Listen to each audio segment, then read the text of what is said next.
My name's Ty Brown. I farm with my wife Sasha and my parents Hal and Sue, and we live here in Clinton County.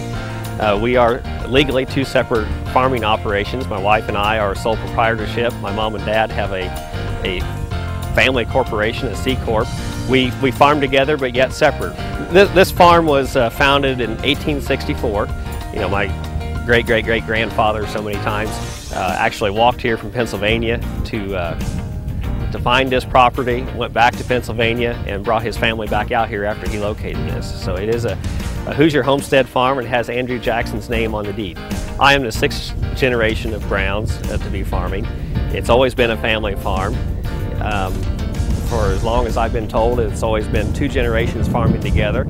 And right now I have two boys and two girls. My two boys will be the seventh generation of farming if they should decide to return back to the family farm. You're always working with Mother Nature, and Mother Nature will always win. She'll tell you what you can and can't do. And there's a lot of things about farming that are completely beyond our control. You know, a strong dollar will hurt our exports. A weak dollar will help it.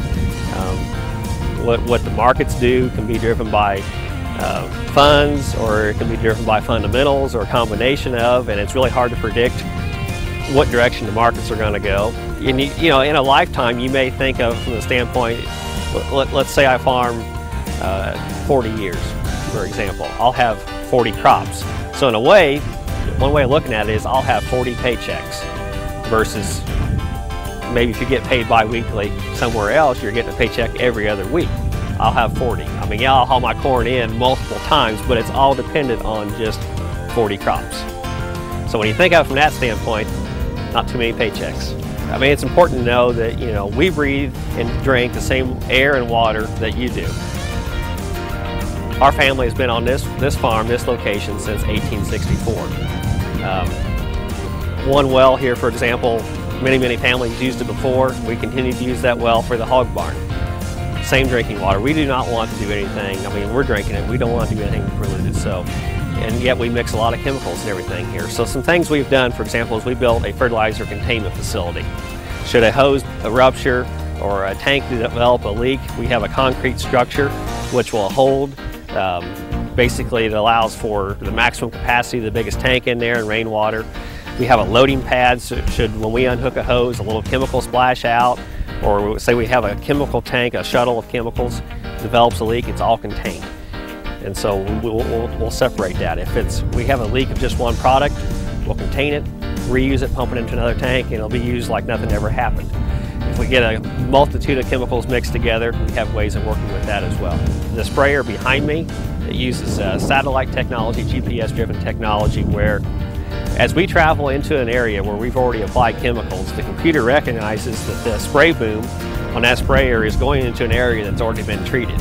And it will automatically shut off those nozzles, prevent overlap, and then as we get to an area where we haven't applied, it'll automatically turn on those nozzles.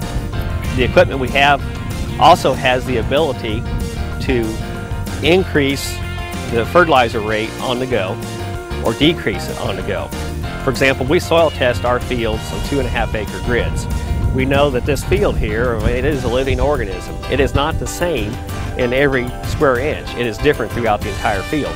Our fertility levels will be different in one area versus another. And we load all this information into the computers. It recognizes the area of the field where you're in. Some areas of the field will require no fertilizer at all. And to put it on there would be environmentally unsound, and it wouldn't make economic sense. We wouldn't get any return from it. So therefore, we won't put anything on in that area. Some areas of the field can produce more grain per acre than other areas. And the more grain it produces, the more fertilizer it'll need, the more nitrogen it'll need, and we can apply more in those areas. Technology has really allowed us to do some amazing things in ways that we can help preserve our environment, and in ways we can also use a better economic return for us. Some things we do will have no financial impact on us whatsoever, but we just know it's safe for the environment and it's a way to be a socially responsible citizen.